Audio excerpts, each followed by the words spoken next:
I stared at the two pink lines on the pregnancy test, my heart racing with a mixture of joy and anxiety. After 3 years of marriage and countless discussions about starting a family, this should have been our perfect moment. Instead, I was sitting alone on the edge of our bathtub, wondering how my husband would react. My name is Lucy, and this was the moment everything in my life began to unravel. I tucked the test into my pocket and headed downstairs, where Ethan was hunched over his laptop at the kitchen island, his coffee going cold beside him. The morning light caught the worry lines that had become permanent fixtures on his face lately. "Hey," I said, trying to keep my voice steady. "Do you have a minute?" He didn't look up. "Can it wait?" "I'm reviewing these quarterly reports before my meeting with Henry. I think you'll want to hear this now." I pulled out the test and placed it next to his laptop. "We're going to have a baby." The silence that followed felt like a physical weight. Ethan finally looked up, his expression unreadable. He picked up the test, studied it, then set it down with the same careful precision he used when handling corporate contracts. "Are you sure?" His voice was flat, clinical. "I took 3 tests. All positive." He pushed back from the counter, running his hands through his dark hair. "Lucy, this isn't. The timing isn't great. The company's going through restructuring. There are rumors of layoffs. I know things are uncertain at work, but..." "Uncertain?" He let out a harsh laugh. "We're bleeding money. Henry's been in closed-door meetings all week. Do you have any idea what a baby costs? The medical bills alone." I wrapped my arms around myself, suddenly cold despite the warm spring morning. "We've been planning for this. We have savings. Savings that might need to keep us afloat if I lose my job." He turned back to his laptop, his shoulders rigid. "We should discuss options." The word hung in the air between us, heavy with implication. "Options? Be realistic, Lucy. We can't afford a baby right now. Not with everything that's happening." My hand instinctively went to my stomach. "I'm keeping this baby, Ethan." He sighed, the sound tinged with frustration. "We need to think about this logically. Your teaching salary barely covers our mortgage. If I lose my position..." "Stop." My voice came out stronger than I expected. "This isn't a business decision. This is our child." Ethan's phone buzzed, and he grabbed it like a lifeline. "I have to go. Henry's waiting." He gathered his things, avoiding my eyes. "We'll talk about this later." As he headed for the door, he paused. Don't tell anyone yet. Not until we figure things out." The front door closed behind him with a quiet click that felt somehow more final than a slam. I sank onto one of the kitchen stools, my hands still pressed against my stomach. Through the window, I watched Ethan's car back out of the driveway, noticed how he checked his mirrors with practiced precision. Everything measured and controlled. My phone lit up with a text from my sister Jenna. "Did you tell him? How did it go?" I stared at the message, tears blurring my vision. How could I explain that the man I married, the one who once talked about building a family with such enthusiasm, had just treated our baby like an unfortunate line item in a budget report? Another text from Jenna. "Hello? Don't leave me hanging." I wiped my eyes and typed back. "He knows. We're still discussing it." 3 dots appeared as she typed her response, but I put the phone face down before it came through. I couldn't bear to see her excitement, knowing what I now knew, that somewhere between our wedding day and this morning, my husband had become a stranger, and I was carrying a child he saw as a liability. The pregnancy test still lay on the counter where Ethan had left it, those 2 pink lines now feeling less like a promise and more like the first cracks in the foundation of my marriage. The first prenatal appointment wasn't supposed to be like this. I sat alone in Dr. Eleanor Green's waiting room, scrolling through work emails on my phone while trying to ignore the happy couples around me. Ethan had texted an hour ago, "Emergency meeting with Henry. Can't make it. Take notes." My sister Jenna's voice echoed in my head from our conversation last night. "He's being a jerk, Lucy. You deserve better than this." But marriage isn't that simple, is it? You can't just walk away because things get hard. "Lucy Abernathy?" The nurse called, and I followed her down the hallway, my footsteps echoing against the tile floor. Dr. Green was exactly as my friend had described her: warm eyes, silver hair, and a presence that immediately put me at ease. She looked up from my chart and frowned slightly. "Is your husband joining us today?" "Work emergency," I said, the excuse sounding hollow even to my own ears. She nodded, her expression neutral. "Well, let's see how this little one is doing, shall we?" The cold gel on my stomach made me flinch, but nothing could have prepared me for the sound that filled the room moments later: a rapid, steady heartbeat that made my own chest tighten with emotion. "There's your baby," Dr. Green said softly, pointing to the screen. Strong heartbeat, measuring right on track at 8 weeks. I blinked back tears, wishing desperately that Ethan was here to share this moment. My phone buzzed in my purse, probably another work email. After the ultrasound, Dr. Green sat down across from me. "Lucy, I notice you've listed some concerns about stress and anxiety on your intake form. Would you like to talk about that?" I hesitated, twisting my wedding ring. "It's just work stress. My husband's company is going through some changes." She studied me carefully. "And how is he handling the pregnancy news?" "He's..." I searched for the right words. "Processing it." "Processing it how?" Before I could answer, my phone buzzed again. This time, it was Ethan. "How did it go?" "Need numbers for budget planning." Dr. Green caught my expression. "You know, stress isn't just emotional. It has physical effects on both you and the baby. I've seen many women try to handle everything alone, thinking they're being strong. But sometimes being strong means asking for help." I nodded, not trusting myself to speak. "I'm giving you my personal number," she said, writing on a prescription pad. "Not just for medical concerns. Sometimes you just need someone to listen." Walking to my car afterward, I called Ethan. He answered on the 4th ring, his voice distracted. "Hey, I'm heading into another meeting."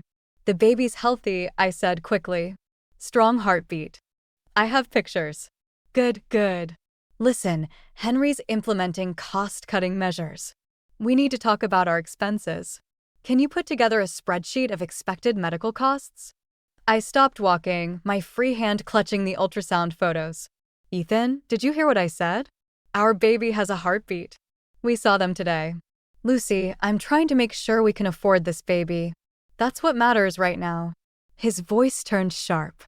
"I've got to go. Henry's waiting." The line went dead. I stood in the parking lot, watching a young couple emerge from the clinic.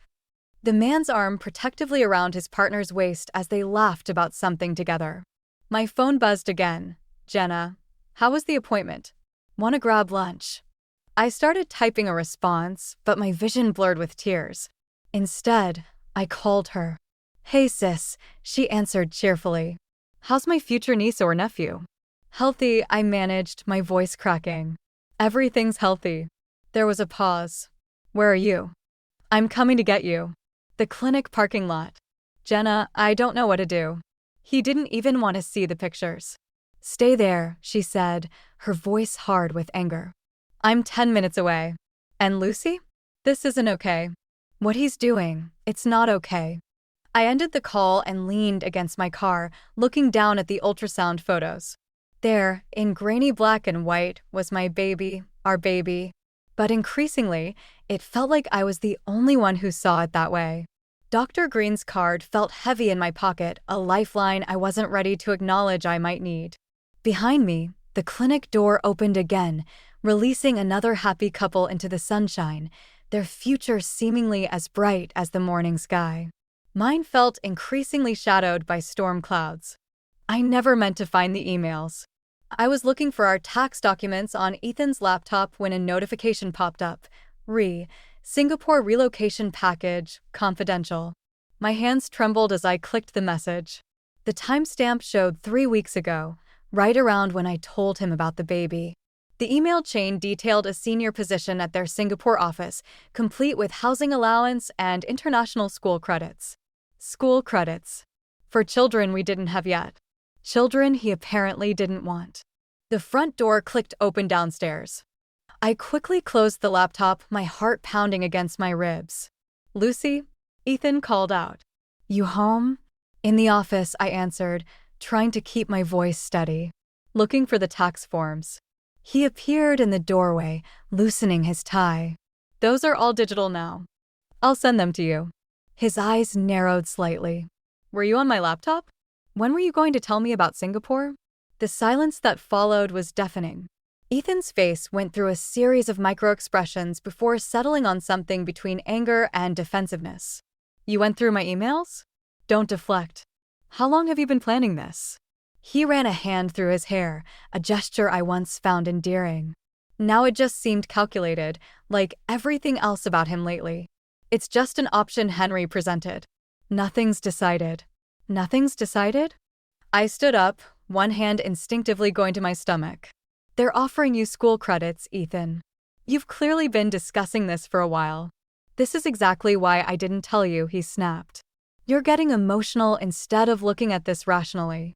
This could be huge for us. Better salary, lower taxes, a fresh start. A fresh start? I laughed, the sound harsh even to my own ears. What about my job? My doctor? Our families? Your job. He scoffed. You're a teacher, Lucy. They have schools in Singapore. And with what they're offering, you wouldn't need to work. The casual dismissal of my career, my independence, hit like a physical blow. So that's your solution? Ship us off to another country where I know no one, have no support system, while you're working 60-hour weeks. At least we'd be able to afford the baby. The words hung in the air between us. I stepped back, suddenly seeing him with perfect clarity. That's what this is about, isn't it? You're running away from our baby. I'm trying to provide for our future. He slammed his hand on the desk, making me jump. But you're too wrapped up in your pregnancy hormones to see that. My phone buzzed, a text from Jenna checking in. I ignored it, focusing on Ethan's flushed face. When did they offer you this position? He wouldn't meet my eyes. Lucy. When? 2 months ago. The timeline hit me like ice water. Before I got pregnant. You were planning to leave before you knew about the baby. I was planning for our future, he said, his voice softening in that patronizing way I'd grown to hate. Come on, Lucy. Think about it. A new adventure, just the two, 3 of us. We could start fresh. I walked to the window, looking out at our carefully maintained suburban yard. Did you accept already? His silence was answer enough. When do they want you to start? Next month. He moved behind me, not touching but close enough that I could smell his expensive cologne. They need someone in place before the quarter ends. Next month. When I'd be entering my 2nd trimester. When I'd need my support system most. I have a doctor's appointment tomorrow, I said quietly. Dr. Green wants to do some routine tests. About that? He cleared his throat. I've been looking into hospitals in Singapore. They have excellent healthcare. I'm not going. Lucy. I'm not going to Singapore, Ethan. I turned to face him, surprising myself with how calm I felt. You can go if you want, but the baby and I are staying here. His face hardened. Don't be ridiculous. You're my wife. Yes, I said, moving past him toward the door. But I'm not your property. I left him standing in his home office, surrounded by his carefully organized life plans that were starting to crumble. My phone buzzed again. Jenna, still waiting for a response. This time, I answered, Can I stay with you for a few days? I need to figure some things out. Her reply was instant. I'm coming to get you. Pack a bag. The spotting started during 3rd period.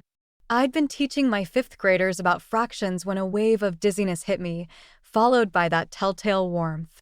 In the staff bathroom, I saw the red spots on my underwear and felt my world tilt sideways. Dr. Green's office squeezed me in that afternoon. Bed rest, she said firmly, reviewing my charts. At least 2 weeks. The bleeding isn't severe, but with your stress levels and family history of difficult pregnancies, we can't take chances. I thought about my classroom, my students, the upcoming parent-teacher conferences. I can't just. You can, and you will. She leaned forward, her eyes kind but stern. Lucy, your body is telling you something. Listen to it. That evening, I sat at our kitchen table, staring at the unpaid leave forms while Ethan paced behind me. 2 weeks. His voice had that sharp edge I'd grown too familiar with. That's half a month's salary, Lucy. And what about your sick days? We need those for when the baby comes. The baby might not come at all if I don't do this. The words came out harder than I intended. He stopped pacing. Don't be dramatic. Women have been having babies forever. My mother worked right up until. I'm not your mother. The forms crumpled in my fists. I'm bleeding, Ethan. Our baby is at risk, and all you can think about is money. Someone has to. He slammed his hand on the counter, making me flinch. The Singapore offer is still open. Better healthcare, better. Stop. I pressed my palms against my temples. Just stop. My phone lit up with a text from the principal. Take all the time you need. Your students will be here when you're better. Ethan saw the message and scoffed. Must be nice having a job where you can just disappear for weeks. Something snapped inside me. You mean like disappearing to Singapore? That's different. How? Because you're the man? Because your career matters more? Because I'm trying to save us. His voice echoed off the kitchen tiles. While you're playing house with this baby fantasy, I'm trying to keep us afloat. The silence that followed was deafening. I stood up slowly, one hand protectively over my stomach. Fantasy? My voice was barely a whisper. Is that what you think this is? He ran his hands through his hair, his wedding ring catching the light. Lucy, I didn't mean. Yes, you did. I walked to the drawer where we kept our financial documents and pulled out the folder I'd prepared earlier. Here's your reality check. Medical bills, insurance coverage, my leave calculations. I've done the math, Ethan. We can afford this baby. What we can't afford is your fear. He wouldn't look at the papers. You don't understand the pressure I'm under. Henry's watching everyone like a hawk, and with these cuts. No, you don't understand. I felt oddly calm now, like I was watching us from somewhere far away. I'm bleeding. Our baby's heart might stop beating. And you're worried about Henry's opinion. The doorbell rang, making us both jump. Through the window, I saw Jenna's car in the driveway. I called her, I said, gathering my purse. I'm staying at her place until the bed rest is over. You're leaving. His voice cracked, showing the first real emotion I'd heard from him in weeks. Lucy, we can figure this out. I paused at the door, remembering how we used to talk about having children. How his eyes would light up at the thought of teaching our kid to ride a bike or read bedtime stories. You know what scares me most? I turned to face him. It's not the bleeding or the medical bills or even the thought of being a single mother. It's that somewhere along the way, you stopped seeing us as your family and started seeing us as a liability. The doorbell rang again. Ethan stepped toward me, but I held up my hand. I need these 2 weeks, Ethan. Not just for the baby's health, but to figure out if there's anything left here worth saving. I left him standing in our kitchen, surrounded by the scattered papers of our carefully planned life, while I walked toward my sister and whatever uncertain future awaited us. You need to be there. Ethan stood in Jenna's doorway, his corporate smile firmly in place. Henry specifically asked about you. I hadn't seen him in 12 days. The navy suit he wore was new, probably for the company's annual leadership gala tonight. The event I'd forgotten about until he showed up unannounced. Dr. Green said bed rest for 2 weeks. I kept my voice steady, grateful Jenna was in the shower and couldn't witness this. The gala doesn't qualify as rest. The 2 weeks are almost up. He stepped closer, lowering his voice. Lucy, Henry's making the Singapore announcement tonight. How will it look if my wife isn't there? The word wife hit like a slap. Now he remembered I was his wife? I'm still spotting, I said. And I haven't agreed to Singapore. His jaw tightened. 3 hours. That's all I'm asking. Wear something loose. No one will even notice you're pregnant. And there it was. The real reason he wanted me there, to hide the pregnancy he was so ashamed of. Fine. The word surprised us both. Give me 30 minutes to get ready. He blinked, clearly expecting more resistance. I'll wait in the car. After he left, I pulled out the black dress I'd brought from home. It still fit, though barely. As I got dressed, I caught sight of myself in Jenna's full-length mirror. At 14 weeks, my bump was visible if you knew to look for it. Ethan's words echoed in my head. No one will even notice. The gala was exactly as I remembered from previous years, all forced laughter and political maneuvering disguised as small talk. Ethan kept his hand on my lower back, steering me through the crowd like a prop. "Lucy." Henry Caldwell approached, champagne in hand. "Wonderful to see you. We've missed you at these events." Before I could respond, Ethan jumped in. "She's been busy with her teaching career. You know how it is with budget season." Henry's eyes narrowed slightly. "Actually, I'd love to hear about your work, Lucy. My daughter's considering teaching." "Ethan." A colleague called from across the room. "Henry needs you for the announcement." "That's my cue." Ethan squeezed my arm. A warning, not affection. "Lucy, why don't you get some air? You look flushed." I watched him walk away, leaving me alone with Henry. The room suddenly felt too warm, too crowded. "Are you all right?" Henry asked, genuine concern in his voice. "I just need a minute." I headed for the terrace, but the dizziness hit halfway there. I grabbed a chair for support, feeling the familiar warmth between my legs. "No, not here. Not now." I made it to the bathroom, locked the stall door, and saw the bright red staining my underwear. More than spotting this time. My hands shook as I pulled out my phone to call Dr. Green. Before I could dial, Ethan's voice came through the bathroom door. "Lucy? The announcement's starting. Where are you?" "I'm bleeding." My voice cracked. "I need to go to the hospital." Silence. "Then, can it wait 20 minutes? Henry's about to." "I'm bleeding, Ethan." "Your baby is." I stopped, realizing I'd raised my voice when I heard gasps from outside. The bathroom door opened. "Lucy?" A woman's voice. "Do you need help?"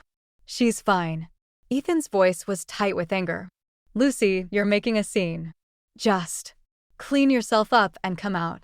We'll deal with this after the announcement." Something inside me crystallized in that moment, hard and sharp and irreversible. I opened the stall door. Several of Ethan's colleagues' wives stood there, their faces a mix of concern and curiosity. Ethan waited by the door, his expression thunderous. "You're right," I said, my voice eerily calm. "We should go out there. Everyone should know exactly why you're so eager to take that Singapore position." His face paled. "Lucy." I walked past him, out into the ballroom where Henry was approaching the microphone. My dress was stained, my makeup streaked with tears I hadn't realized I'd shed. "Congratulations on the promotion, Ethan," I announced, loud enough for nearby groups to turn. "I'm sure Singapore will be everything you hoped for. I'd stay to celebrate, but your baby and I need to get to the emergency room." The silence that followed was absolute. The emergency room lights buzzed overhead as I lay on the examination table, still wearing my stained gala dress. Dr. Green had rushed in, her face tight with concern, but her presence couldn't mask the emptiness I felt. The baby was safe, barely, but I'd need complete bed rest for the remainder of my first trimester. "I'll write up the orders," she said, squeezing my hand. "But Lucy, I need to know you'll follow them this time. No more corporate events." Before I could respond, voices erupted in the hallway. "Sir, you can't go in there," a nurse's protest. "That's my wife." Ethan's voice, sharp with anger. "And my career she just destroyed." The door burst open. Ethan stood there, his perfectly tailored suit now rumpled, his face flushed. Behind him, I glimpsed Henry Caldwell speaking urgently with hospital security. "Are you happy now?" Ethan's words slurred slightly. He'd clearly been drinking. Henry pulled the Singapore offer. Said he needs someone with better judgment and family values. Dr. Green stepped between us. "Mr. Abernathy, this is not the place." "No, it's exactly the place." He jabbed a finger in my direction. "You couldn't just wait 20 minutes? Had to make it all about you, didn't you?" "About me?" My laugh sounded hollow even to my ears. "I was bleeding. Our baby was in danger." "Was it?" His voice dropped dangerously low. Or was this another manipulation? Like the pregnancy itself? The room went silent. Even the medical equipment seemed to hold its breath. "What did you just say?" My words came out as a whisper. "You heard me. The timing was too perfect, wasn't it? Right when my career was taking off, suddenly you're pregnant." Dr. Green's clipboard clattered to the floor. "Mr. Abernathy, leave now, or I'm calling security." "No need." Henry's voice cut through the tension as he entered the room. Ethan, you're suspended pending review. Give me your company phone and ID. Ethan's face drained of color. Henry, you can't. I can and I am. Henry's voice was steel. Your behavior tonight showed me everything I need to know about your character. Or lack thereof. The silence that followed was deafening. Ethan looked at me one last time, his expression a mix of hatred and desperation that made my skin crawl. Then he turned and stormed out, leaving nothing but the lingering scent of expensive cologne and broken dreams. I didn't realize I was shaking until Dr. Green touched my arm. Lucy, I'm fine. The lie tasted bitter. I need a minute. Henry stepped forward, his face grave. Lucy, I owe you an apology. I saw the signs but chose to believe Ethan's explanations. I should have. Please, I cut him off, unable to bear his kindness. I can't think about any of this right now. The fetal monitor beeped steadily, the only reminder that I wasn't completely alone. My hand drifted to my stomach, feeling the slight swell that had cost me my marriage, my security, everything I thought I knew about my life. What am I going to do? The words slipped out before I could stop them. First, you're going to rest, Dr. Green said firmly. Everything else can wait. Henry cleared his throat. And when you're ready, we'll talk about your options. Real options, not ultimatums. The company has resources. I don't want anything from the company. My voice cracked. I don't want anything from anyone. I just want. But I couldn't finish the sentence. What did I want? The Ethan I thought I married? The life I thought we were building? Everything felt like a lie now, tainted by his final accusation. The monitor's steady beeping continued, a rhythm that seemed to mock the chaos of my thoughts. Outside my room, I could hear life going on, nurses chatting, phones ringing, other patients with other crises. But in here, in this moment, I had never felt more alone. Or more terrified of what tomorrow might bring. 3 weeks after the gala, I sat across from Henry Caldwell in his office, my divorce papers tucked in my bag. The city skyline stretched behind him, a reminder of the corporate world that had almost swallowed my life. I wanted you to hear this from me first, Henry said, sliding a folder across his desk. Ethan's been terminated. The board's investigation revealed. Concerning patterns. I didn't touch the folder. I'm not here about Ethan's job. No. Henry leaned back, studying me with those shrewd eyes that had seen through Ethan's facade. Then why are you here, Lucy? Before I could answer, the office door burst open. Ethan stood there, security guards close behind. Sir, he wouldn't stop, one began. It's fine, Henry said, rising slowly. Let him speak his piece. Ethan looked terrible, unshaven, suit wrinkled, eyes wild. His gaze locked onto me. You just couldn't let it go, could you? Had to make sure I lost everything? I didn't do anything, I said quietly. You did this yourself. He laughed, harsh and brittle. Right. Innocent Lucy. Always the victim. He turned to Henry. Did she tell you she trapped me? Got pregnant on purpose to force my hand. That's enough. Henry's voice cracked like a whip. No, it's not enough. Ethan slammed his hands on Henry's desk. You want to know the truth? 20 years ago, when Sarah was pregnant with your first kid, she did the same thing to you, didn't she? The room went deadly quiet. Henry's face drained of color. What are you talking about? I asked. Oh, he never told you? Ethan's smile was cruel. Our noble boss here almost took a position in London. But his wife got pregnant, used it to guilt him into staying. Cost him the biggest opportunity of his career. Is that what you think happened? Henry's voice was dangerously soft. Is that the story you've been telling yourself to justify your behavior? I've seen the personnel files. You were next in line for CEO. I chose my family. Henry cut him off. Nobody trapped me. Nobody forced my hand. I looked at my priorities and made a decision I've never regretted. He walked around the desk, facing Ethan directly. The fact that you see children as weapons and marriages as power plays says everything about you, nothing about us. Ethan's facade cracked. You don't understand. I had plans. So did I. I stood up, one hand on my growing belly. Plans for a family, a future, a husband who'd love our child. Funny how life works out. Lucy, his voice softened, trying for the charm that once won me over. We can still fix this. I'll get help. We'll go to counseling. No. The word came out stronger than I expected. I'm not interested in fixing something that was broken from the start. I came here today to give you these. I pulled out the divorce papers. You can fight it, drag it out, waste more money on lawyers. Or you can sign them and let me move on with my life. Move on? He sneered. To what? Teaching kindergarten as a single mother. Actually, Henry interjected, Lucy's been offered a position heading our company's educational outreach program. Full benefits, flexible hours, on-site childcare. Ethan's face contorted.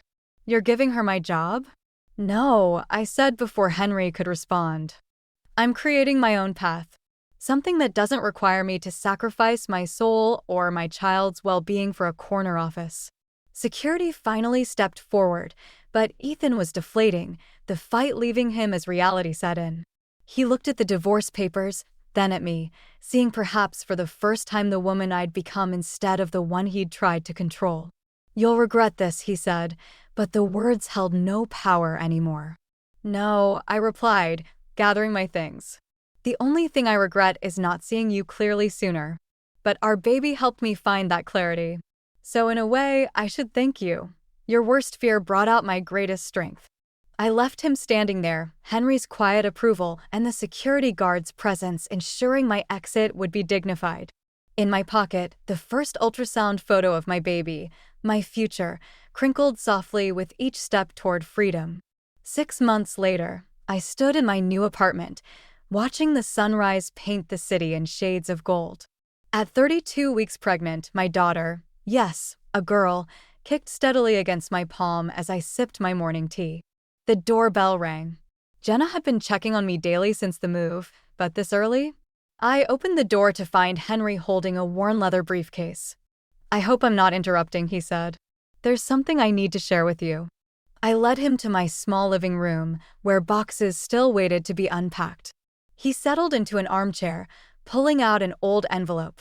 My wife Sarah wrote this, he said, the day I turned down the London position.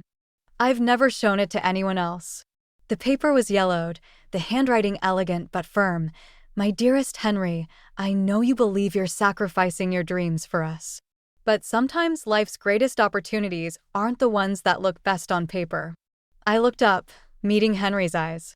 He nodded for me to continue. Our child won't be a barrier to your success. She'll be the reason you succeed differently, more meaningfully than you imagined. Trust me when I say that 20 years from now, no corner office will compare to watching our daughter graduate, fall in love, find her path. My voice cracked. Henry quietly finished. Sometimes the dreams we think we're giving up are just making room for better ones we couldn't imagine before. Why are you showing me this now? Because yesterday, Ethan came to my office. Henry's expression was grave. He's completed 6 weeks of therapy. Wants to make amends, see the baby when she's born. My hand instinctively went to my stomach. What did you tell him? That it wasn't my decision to make. He placed Sarah's letter on my coffee table. But I wanted you to have this perspective before you made yours. After Henry left, I sat with the letter, thinking about choices and consequences. My phone buzzed, a text from Dr. Green reminding me about tomorrow's appointment. Below it, an unread message from Ethan. I understand if you say no. But I'd like to meet for coffee. Just talk.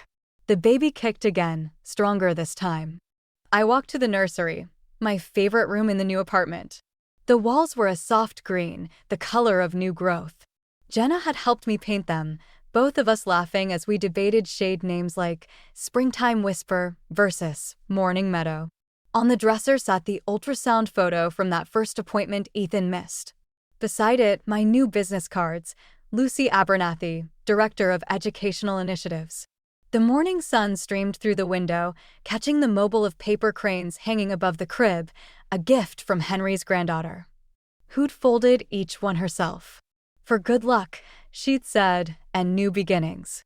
I picked up my phone, looking at Ethan's message again. The anger that had driven me for so long had faded, replaced by something calmer, clearer. I started typing. Coffee won't fix what happened. But if you're serious about change, we can meet with Dr. Green next week. Start with small steps. She deserves that much. I pressed send before I could second guess myself. Then I picked up Sarah's letter again, running my fingers over words written decades ago by another woman facing an uncertain future. The baby kicked, and I smiled, remembering something Dr. Green had told me during that first terrifying appointment.